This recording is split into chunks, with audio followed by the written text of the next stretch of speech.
Halo Sobat Tani, kembali di Rumah Agrotani ya. Pada video ini saya akan berbagi tutorial bagaimana menanam melon secara lengkap, mulai dari pengolahan lahan sampai dengan panen ya. So jangan kemana-mana, karena setelah menonton video ini saya jamin pasti Sobat Tani, teman-teman semuanya akan dapat mempraktekkan budidaya melon dengan baik dan benar.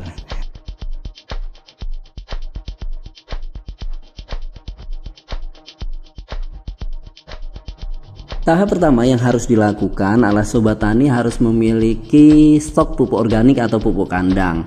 Nah, jika Sobat Tani belum memiliki stok tersebut, maka saya sarankan untuk Sobat Tani membuat pupuk organik dengan cara difermentasi. Caranya gampang, fermentasi hanya menggunakan E4, bisa kita beli di toko-toko pertanian dan harganya pun terjangkau. Fermentasi dilakukan selama 21 hari dengan cara pupuk kandang kita tumpuk, kemudian kita siramkan secara merata E4 yang sudah kita campur air, kemudian kita tutup. Nah, sesekali kita balik, seminggu sekali ya. Kemudian bila diperlukan Sobat Tani bisa menambahkan cendawan semacam trichoderma dan lain sebagainya.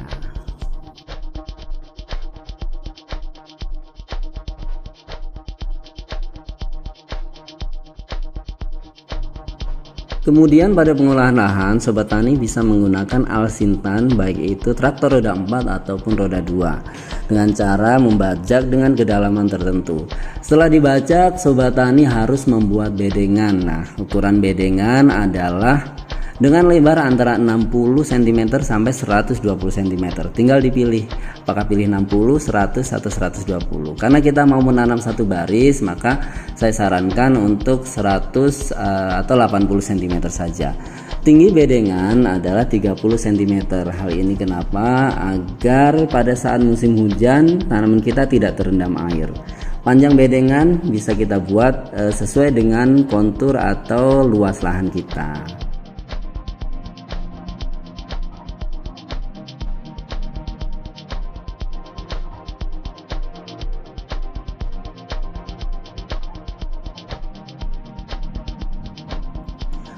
Pupuk organik atau pupuk yang sudah difermentasi sebelumnya kita sebarkan di lahan. Jadi penyebaran di lahan ini pertama kita lakukan sebelum kita menyebar pupuk dolomit ya. Dosis yang diberikan adalah 5 ton sampai dengan 10 ton per hektar. Jadi ini gunanya untuk memperbaiki tekstur kimia, biologi, dan fisika tanah.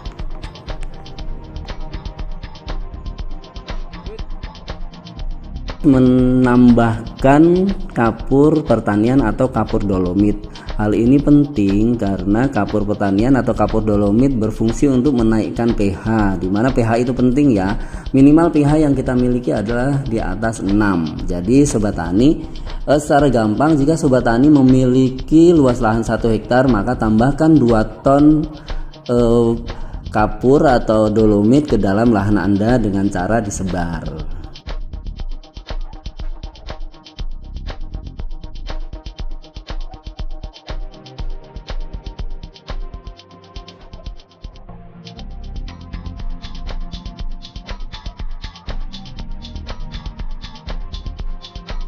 Tahap selanjutnya adalah pemberian pupuk dasar. Nah, pupuk dasar ini kita berikan sebelum kita menutup bedengan kita dengan mulsa ya. Dosis yang diberikan adalah antara 60 sampai dengan 100 gram per tanaman. Jadi per tanaman ya. Bisa Sobat Tani memakai 60 atau 100 gram. Nah, apa pupuk yang kita gunakan? Pupuk yang kita gunakan bisa menggunakan NPK lengkap, baik itu NPK Polska ataupun pupuk NPK yang non subsidi, dengan pupuk fosfat yang tinggi fosfat seperti SP36 ataupun pupuk non subsidi lainnya yang mengandung tinggi fosfat.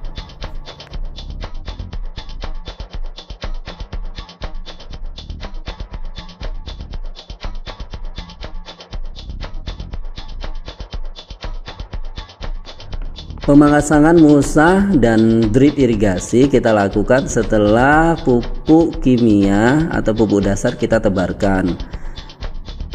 Mulsa ini berfungsi untuk menjaga kelembapan tanah, membebaskan tanaman dari gulma, Kemudian kalau drip ini bisa kita gunakan untuk penyiraman dan juga pengocoran pupuk kimia apabila nanti kita tidak menggunakan pengocoran secara manual. Jadi nanti pupuk kimia bisa kita alirkan melalui drip irigasi ini.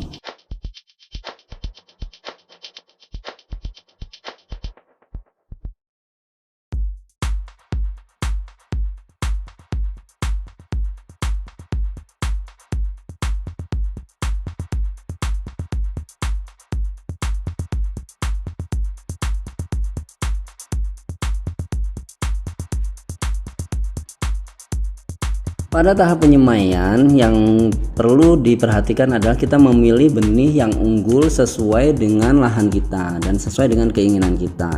Di antaranya adalah misalnya tahan virus, tingkat kemanisan yang tinggi, dan lain sebagainya.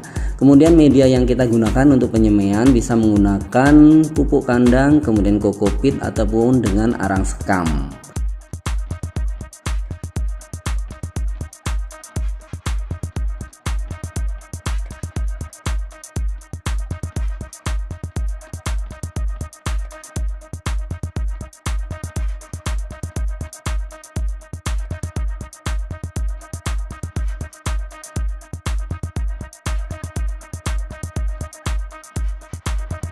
Penanaman dilakukan pada sore hari. Nah, biasanya atau lebih baiknya benih itu bisa berumur di bawah 10 hari setelah semai ya. Jadi maksimalnya sampai 15 hari setelah semai. Jangan terlalu tua karena untuk golongan atau famili timun-timunan ini lebih mudah, lebih baik untuk menanamnya. Jadi adaptasinya lebih bagus lagi.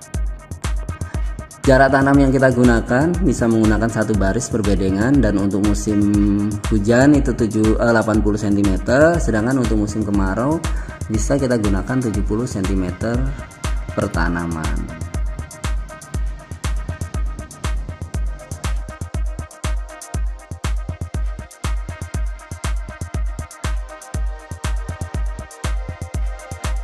Kita gunakan pupuk yang digunakan pada fase vegetatif seperti Mutiara 16-16-16 dengan Karate plus Boroni. Dosis yang kita gunakan adalah kita kocor dengan menggunakan drum. Jadi kalau untuk vegetatif ini 2 kg NPK dan 1 kg Boroni kita cairkan dalam 200 liter air. Kemudian per tanamannya kita berikan sekitar 250 ml.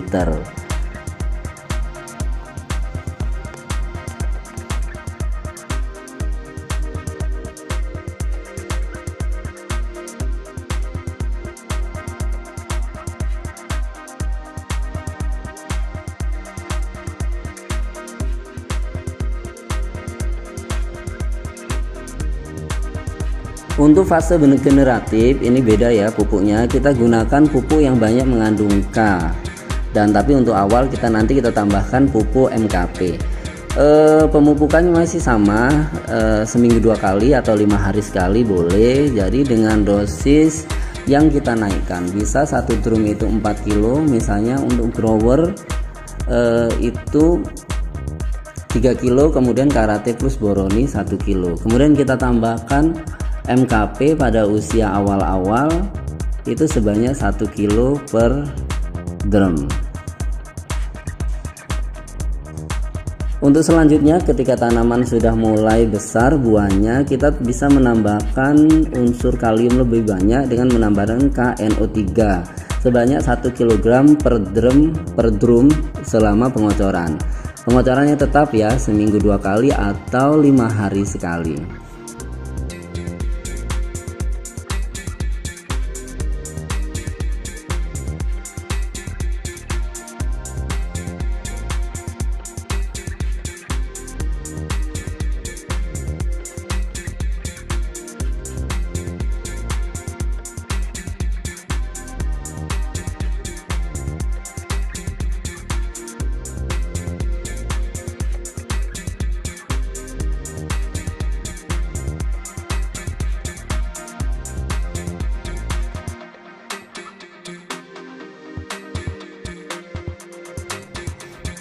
Untuk pemangkasan atau pruning yang perlu kita perhatikan bahwa kita akan memelihara 3 batang yang akan kita jadikan batang utama. Jadi pada saat melon usia 17 hari itu percabangan sudah mulai tumbuh, jadi kita pilih 3 batang utama yang paling besar, kemudian cabang-cabang yang lain kita buang, sehingga nanti yang kita naikkan adalah 3 batang utama ini.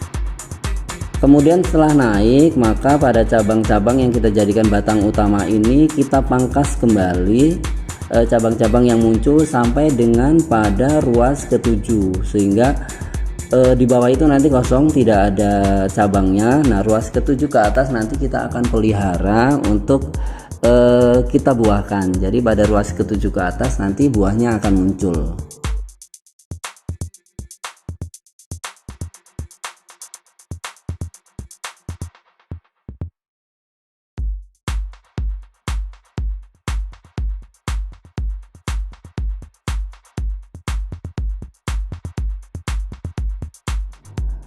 Untuk pangkas dan seleksi buah bisa kita lakukan pada saat usia tanaman mencapai 40 hari setelah tanam. Jadi buah-buah sudah sebesar telur. Kita pilih buah-buah yang normal, yang simetris, yang tidak penyok-penyok. Jadi kita buahkan boleh antara 3 sampai dengan 5 buah. Monggo sesuai selera ya.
Untuk pengendalian hama dan penyakit ini yang perlu diperhatikan adalah mulai dari kecil kita harus melakukan pencegahan, karena banyak sekali penyakit dan hama yang dapat menyerang melon kita, mulai dari penggunaan pupuk organik yang sudah kita tambahkan trichoderma, kemudian penyemprotan lebih awal.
Obat-obatan yang bisa kita gunakan adalah semacam insektisida dan fungisida, baik itu kontak dan sistemik.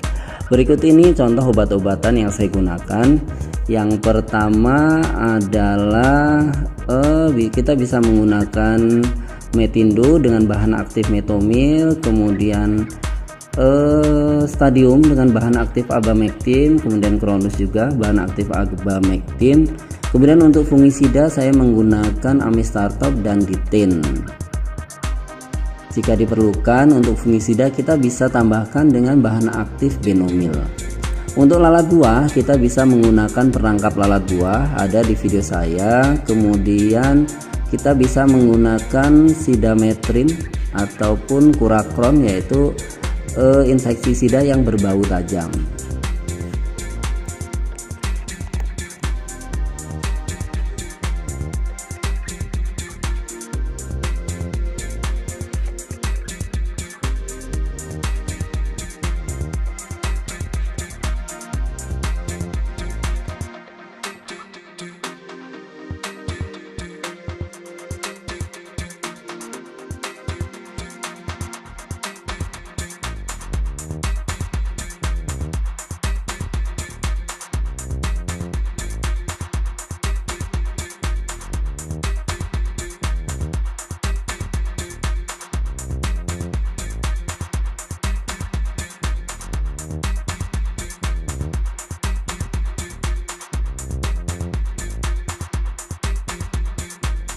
Ya oke, sampai di sini ya kita sudah masuk ke panen. Jadi pada saat tanaman sudah berumur minimal 70 hari untuk golden melon, kita sudah bisa melakukan panen.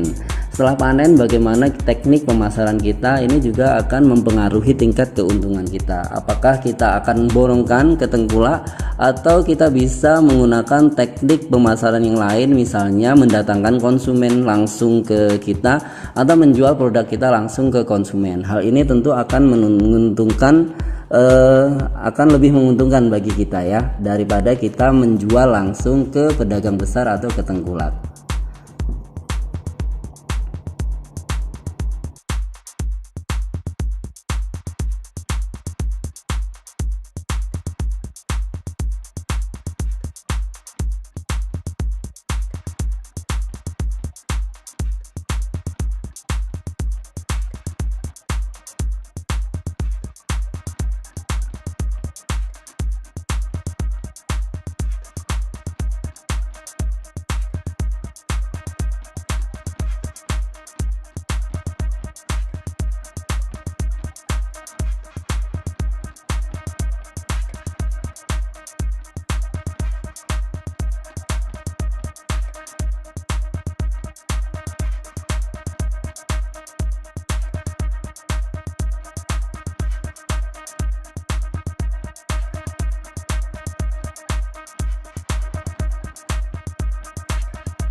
Ya baik Sobat Tani, demikianlah tutorial lengkap budidaya melon yang bisa saya share pada video saya kali ini.